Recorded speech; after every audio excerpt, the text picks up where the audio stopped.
오늘 하나님께서 저희 공동체에 주시는 말씀입니다.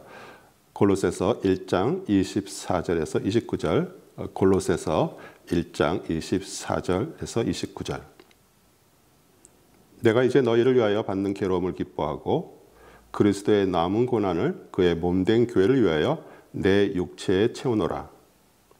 내가 교회의 일꾼 된 것은 하나님이 너희를 위하여 내게 주신 경륜을 따라 하나님의 말씀을 이루려 함이니라. 이 비밀은 만세와 만대로부터 오므로 감춰졌던 것인데 이제는 그의 성도들에게 나타났고 하나님이 그들로 하여금 이 비밀의 영광이 이방인 가운데 어떻게 풍성한 것을 알게 하려 하심이라. 이 비밀은 너희 안에 계신 그리스도시니 곧 영광의 소망이니라. 우리가 그를 전파하여 각 사람을 권하고 모든 지혜로 각 사람을 가르침은 각 사람을 그리스도 안에서 완전한 자로 세우려 함이니 이를 위하여 나도 내 속에서 능력으로 역사하시는 이의 역사를 따라 힘을 다하여 수고하노라. 아멘. 저는 오늘 본문 말씀을 가지고 하나님의 신비 그리스도라는 제목으로 말씀을 증거하겠습니다. 예전에 한국에서 어떤 아빠가 여름에 수박을 사서 이렇게 먹으려 하는데 옆집 아주머니가 집에 찾아와서 가실 생각을 안 하고요. 수다를 떠니까 막내 아들이 아줌마가 집에 가셔야 우리가 수박을 먹을 텐데 이렇게 말해서 엄마 아빠를 무척 난처하게 만들었습니다. 어린아이에게는 비밀이 없죠. 기독교 심리학자 폴 트리니티가 쓴 비밀이란 책에서 한 개인이 자유와 성숙함에 이르면 자신만의 비밀을 가진다고 말합니다. 여러분과 저는 우리의 자유의지를 가지고 하나님을 선택한 후 자신의 비밀을 기도를 통해 하나님께 알리면서 하나님과 상호 인격적인 관계를 만들어갑니다. 사실 하나님은 벌써 우리의 마음에 있는 것을 알고 계시기에 하나님 앞에 비밀은 없지만 남에게 말할 수 없는 자신만의 비밀을 공유할 수 있는 그 하나님과 그 사랑의 관계가 돈독해질 때 우리 마음의 안정과 평화가 임합니다. 그리스도 승천 이후 초대교회에 시작되면서 수많은 이단들이 나왔고요.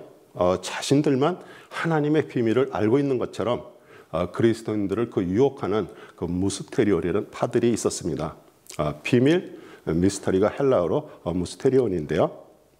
오늘 본문에서 비밀이라고 말했지만 더 좋은 번역은 신비입니다. 동정녀 마리아에게서 태어났다는 것이 신비고요. 십자가에서 죽으셔서 인류의 죄를 제거하셨다는 것이 신비고요. 또 3일 후에 부활하셨다는 것 자체가 신비입니다. 더 큰 신비는요. 그것을 우리가 눈으로 보지 못했지만 마음에 믿어지는 것입니다. 사실 여러분과 제가 예수 그리스도를 믿고 보이지 않는 하나님을 믿는다는 것 정말 경이로운 믿음이고요. 성령 하나님이 깨닫고 믿게 하시니 얼마나 감사한지 모릅니다. 저는 하나님을 믿지 않는 여러 사람들을 만나보았습니다. 그들이 말하기를 정말 심각하게 생각도 해보고요. 아무리 노력을 해봐도 믿어지지 않아요. 이렇게 말합니다. 왜냐하면 하나님의 자녀가 아니기 때문입니다. 오늘 말씀을 통해서 성령 하나님께서 우리 마음 안에 그리스도가 계신 것이 신비이고요. 그 영광의 소망을 통해 하나님의 그 완전한 자로 세우시는 뜻이 깨달아지기를 축원합니다. 24절 내가 이제 너희를 위하여 받는 괴로움을 기뻐하고 그리스도의 남은 고난을 그의 몸된 교회를 위하여 내 육체에 채우노라. 이 골로새 교회는 그 에베소 지역에서 그 사도 바울의 그 그리스도의 복음을 들은 그 에바브라가 세운 교회입니다. 그런데 그 당시 교회 안에 예수 그리스도를 통해 구원을 받아도 율법을 지켜야 된다는 그 율법주의와 또 헬라의 그 영지주의 사상이 결합된 그런 종교적인 혼합주의가 들어와서 성도들에게 혼란을 주었습니다. 그래서 바울은 그리스도께서 어떤 일을 하셨고 또 그리스도를 왜 우리가 믿고 따라야 하는지를 그 로마 감옥에서 편지를 써서 골로새 교회에 보냈습니다. 2000년이 지난 정말 그 편지지만요. 지금 이 시대를 살아가며 그 하나님의 그 몸된 교회 공동체를 이루는 성도인 또 우리에게 또한 하신 말씀입니다. 바울은 예수님을 믿고 따르는 성도를 핍박하고 죽인 일에 동참했던 자신을 극적으로 만나주시고요. 용서해 주시고요. 구원받게 하셔서 마음속에 그리스도의 영이 있었습니다. 그렇기에 그 그리스도를 공격하는 이단으로 인해서 고통받는 골로새 교회 성도의 고통이 자신의 괴로움이라고 말합니다. 왜냐하면 21절, 22절에 예수 그리스도께서 하신 일을 말합니다.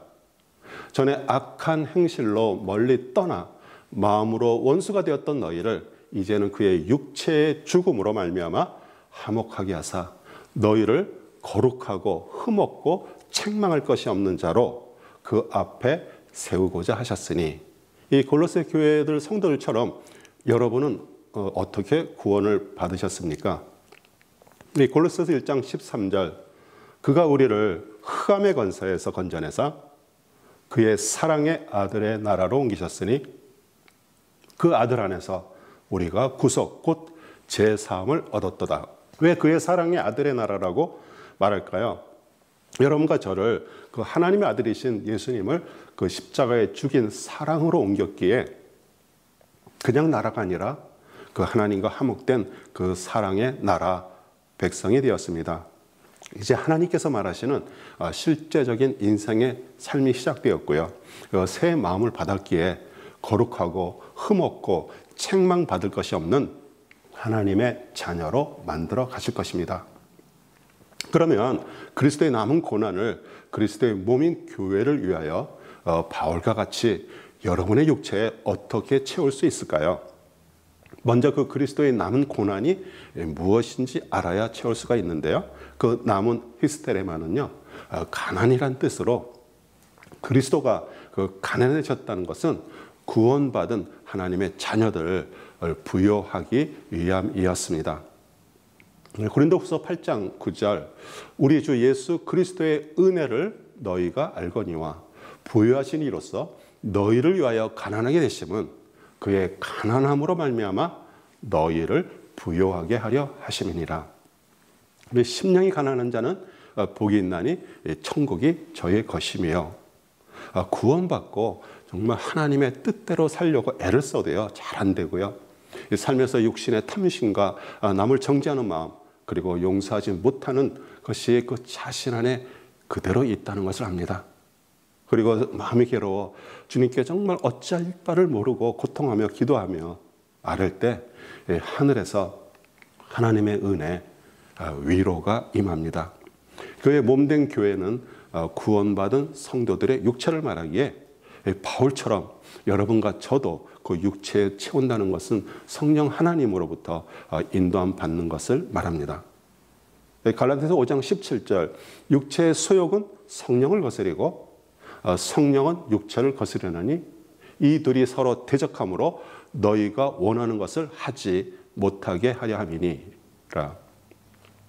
그러면 어떻게 성령 하나님으로 인도함을 받아서 육신을 통제할 수 있을까요? 갈라디아서 5장 24절에 그리스도 예수의 사람들은 육체에 함께 그 정과 욕심을 십자가에 못 박았느니라. 그 무엇이 정과 욕심인지 바울은 바로 26절에 설명을 합니다. 우리는 잘난 체하거나 서로 노획하거나 질투하지 않도록 합시다. 우리는 다 겉으로 괜찮은 것처럼 보여도요, 우리 모두 은근히 잘난 체하고요, 교만하고요, 시기 질투로 서로 미운 마음을 품고 사는데, 그 상대방의 행동 속에서 그것이 보인다는 것은 사실 내 안에 그것이 존재하고 있다는 증거입니다. 그래서 사도 바울이 그것이 내 안에 있다는 것을 인정하고 예수님이 십자가에 못 박혀 죽으신 것처럼 그 못 박는 과정을 계속하다 보면 성령님의 도움으로 하나씩 사라짐을 믿으시기 바랍니다. 25절, 내가 교회 일꾼 된 것은 하나님의 너희를 위하여 내게 주신 경륜을 따라 하나님의 말씀을 이루려 함이라. 여기서 그 경륜, 그 오이코노미아는요, 하나님의 섭리를 말하고요. 에베소서 1장 10절에 그 섭리가 무엇인지 설명해 줍니다. 하늘에 있는 것이나 땅에 있는 것이 다 그리스도 안에서 통일되게 하려 하심이라. 그 하나님의 선택한 민족 유대인들은요, 그 보이지 않는 하나님은 우주 바깥에 그 3층 천을 계셔서 만물을 움직이고 계신다라고 생각했습니다. 하나님의 인간이 살 수 있는 그 환경을 지구에 만들어 놓으시고요. 때가 차서 메시아이신 예수 그리스도께서 오셔서 하늘과 땅을 하나로 연결하셨습니다. 그러나 죄로 인해 그 하나님의 영이 떠난 육신으로만 살고 있는 인간의 죄를 제거하기 위해 십자가에서 죽으심으로 그 하나님의 의를 만족시키고 부활하심으로 그 하늘과 땅, 하나님과 인간의 통일을 이루셨습니다. 그런데 그 사실을 모르고요, 그 눈에 보이는 지구에서의 삶이 전부라고 생각하고 그 영이 죽은 상태에서 살아가는 모든 민족에게 복음, 즉 그 복된 소식을 알리는 일에 사도 바울은 자신의 생명을 걸었습니다. 만약 여러분과 제가 복음을 듣고 그 예수 그리스도를 통해 구원받고요, 하늘로부터 다시 태어난 그 하나님의 자녀가 됐다면 우리 또한 그 하나님의 뜻을 이루고자 하는 그 일꾼이 된 것입니다. 26절, 이 비밀은 만세와 만대로부터 오므로 감춰졌던 것인데 이제는 성도들에게 나타났고, 우리 만세는 그 시간의 영원함을 말하고요, 과거, 현재, 미래를 모두 포함하고요, 시작도 없고 끝도 없는 그 하나님의 영원한 시간 카이로스를 말합니다. 만대는 인간의 그 탄생과 죽음과 같은 그런 한정된 시간 속에서 살아가는 크로노스, 그 역사적인 사실을 말합니다. 그런데 그것이 그동안 알려져 있지 않고요, 감춰져 있는데 그 성도들에게 나타났다고 말합니다. 예수 그리스도께서 마태복음 13장 13절 14절에 그러므로 내가 그들에게 비유로 말하는 것은 그들이 보아도 보지 못하며 들어도 듣지 못하며 깨닫지 못함이니라. 이사야의 예언이 그들에게 이루어졌으니 일러스되 너희가 듣기는 들어도 깨닫지 못할 것이요 보기는 보아도 알지 못하리라. 그리고 인간의 노력으로 찾을 수 없게 감춰 놓으셨는데 그리스도를 통해 구원받은 그 제자들의 눈은 봄으로 귀는 들음으로 복이 있다고 말합니다. 보이시고 들리십니까? 그 알게 하시는 것은 오직 그리스도시기에 그것이 신비고요. 만약 보이고 믿어진다면 여러분 이제 그동안 자기 방식으로 믿어왔던 그 자기 믿음에서 그리스도의 신비로 계시된 그 믿음 안으로 들어오신 것입니다. 환영합니다. 27절, 하나님이 그토록 하여금 그토록 비밀의 영광이 이방인 가운데 어떻게 풍성한 것을 알게 하려 하심이라. 이 비밀은 너희에게 계신 그리스도 신이 곧 영광의 소망이니라. 그 하나님의 계획은 이스라엘 백성을 선택하셔서 그 홍해바다의 죽음을 거쳐 구원받게 하시고요, 그 하나님의 말씀을 주어서 모든 민족 중에 그 장자 민족을 만드는 것이었습니다. 이 장자 민족을 만들어 이방인들을 구원하시는 계획을 가지시고 이스라엘 백성이 그 세상 민족과 혼합되어 정체성을 잃거나 아니면 다른 민족들이 섬기는 우상을 섬기지 못하도록 이방인들과 구별하셨습니다. 이 말라기 이후 선자를 보내지 않았던 그 중간기 암흑기를 통해 그리스도의 복음을 알아듣기 쉽게 하기 위해 그 알렉산더 대왕을 세워 세계를 정복해서 언어를 헬라어로 통일시켰습니다. 그리고 로마 제국을 통해 그 전차가 다니는 길을 만들어 복음이 세상으로 전해지게 하시는 준비를 마치시고 그 예수님을 보내셔서 인류의 죄를 제거하시기 위해 죽이셨고요, 그리스도로 부활 승천하셨습니다. 이제 성령 하나님을 보내셔서 이방인에게 복음이 전해지기를 원하셨지만 유대인들은 그 예루살렘과 그 팔레스타인 지역에 머물러 있기에 서기 70년에 로마 장군 디도를 통해서 예루살렘과 성전을 다 무너뜨리고 회파당해 하시고요, 온 세상에 흩어져 살게 하셔서 그 다른 나라 사람들에게 이방인처럼 살게 하셨습니다. 그러면 구원받은 성도들 안에 그리스도가 왜 영광의 소망이 되십니까? 고린도서 13장은 사랑의 장인데요, 결론이 13절입니다. 그런즉 믿음, 소망, 사랑, 이 세 가지는 항상 있을 것인데 그 중에 제일은 사랑이라. 우리 사랑이란 주제는 세상 가요 또 찬양 노래에서 제일 많이 사용하고요. 친구 사이, 애인 사이, 부부 사이의 사랑을 말하지만 사람은 사랑할 수 없는 존재입니다. 왜냐하면 사랑은요, 죽음을 통과하지 않으면 진정한 사랑을 할 수 없는데 상대방을 위해서 죽지 않으면 사랑한다라고 말할 수 없습니다. 엄마가 아기를 뱃속에 10달을 품고 있다가 태어날 때 거의 죽음의 지경까지 갔기에 그 아기를 향한 그 엄마의 사랑만이 진정한 사랑이고요. 우리가 내리 사랑이라고 표현합니다. 예수님이 십자가에서 죽으셔서 우리를 향한 사랑을 완성하셨는데 그 믿음, 소망, 사랑 세 가지 중에 제일이 사랑이 아니라 사랑 안에 믿음이 있고요. 사랑 안에 소망이 있습니다. 그 예수님의 12 제자들도 정말 엄청난 기적을 옆에서 직접 보고 체험했고요. 3년 반 동안 같이 먹고 같이 자면서 그 하나님의 아들이심을 알았습니다. 그러나 그 제자들 사이에 서로 시기 질투하고요. 서로 잘난 체하고요. 그 예수님의 사랑을 더 받아 세상 왕으로 등극할 때 한 자리 차지하려고 눈에 보이지 않게 싸웠습니다. 명복 15장 12절 13절 내 계명은 곧 내가 너희를 사랑한 것 같이 너희도 서로 사랑하는 이것이니라. 사람이 친구를 위하여 자기 목숨을 버리면 이보다 더 큰 사랑이 없나니. 예수님의 그 제자들의 친구가 돼서 죽으셔서 그 서로 사랑하라는 뜻을 보여주신 것입니다. 그 영광의 소망의 비밀 신비는 예수님이 십자가에서 죽으셔서 그 하나님의 뜻에 순종하시고 하나님께 영광을 올려드렸습니다. 우리가 구원받아 그리스도 안에 있다면 아직 그 구원 밖에 있는 가족, 친구를 위해서 정말 죽기까지 사랑하는 것이 하나님 앞에 영광의 소망이 되는 것입니다. 그렇게 하는 그 목적이 무엇일까요? 그 28절에 우리가 그를 전파하여 각 사람을 권하고 모든 지혜로 각 사람을 가르침은 각 사람을 그리스도 안에서 완전한 자로 세우려 함이니. 아멘. 그 예수 그리스도를 전파하여 또 권하고 가르친다고 완전한 하나님의 사람이 되지 않습니다. 이 모든 지혜는 인간이 공부해서 알아지는 것이 아니라 그 하나님이 주시는 지혜는 성경에서는 그리스도를 말합니다. 사실 성경을 수십 번 읽는다고 알아지는 것이 아니죠. 그 하나님의 뜻이 인간이 알 수 있는 문자로 써 있어서 수천 년을 내려온 것도 신비지만요. 문자는 죽어 있는 것이지 생명이 아닙니다. 씨앗이 땅에 떨어져 흙에 심겨져 껍질이 썩으면 깨져서 그 안에 씨앗에서 싹이 나오는 것처럼 성경 말씀이 여러분의 마음 안에 떨어져 품고 있다가 그 성경에 저자이신 성령님의 도움으로 그것이 깨져야 됩니다.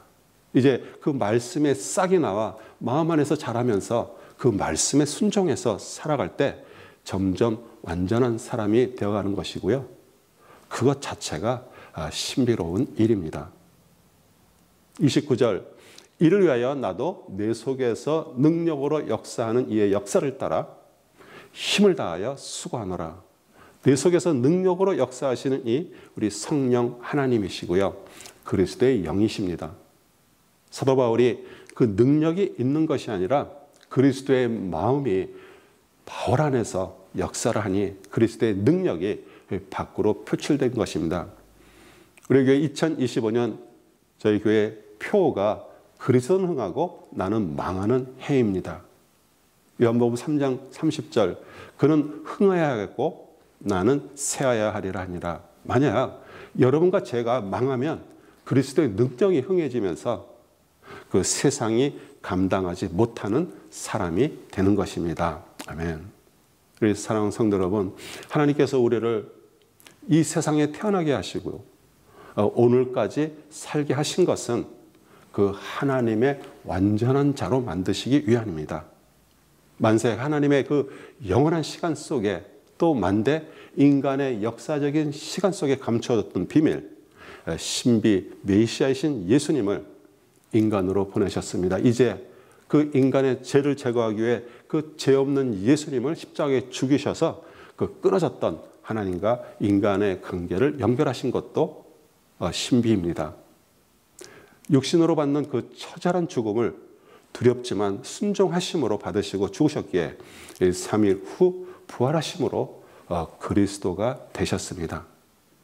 그 사실을 마음에 영접하고 그 하나님의 아들을 믿기로 작정한 자에게 종교인이 아닌 그 하나님의 아들, 딸로 삼으신 것도 신비입니다.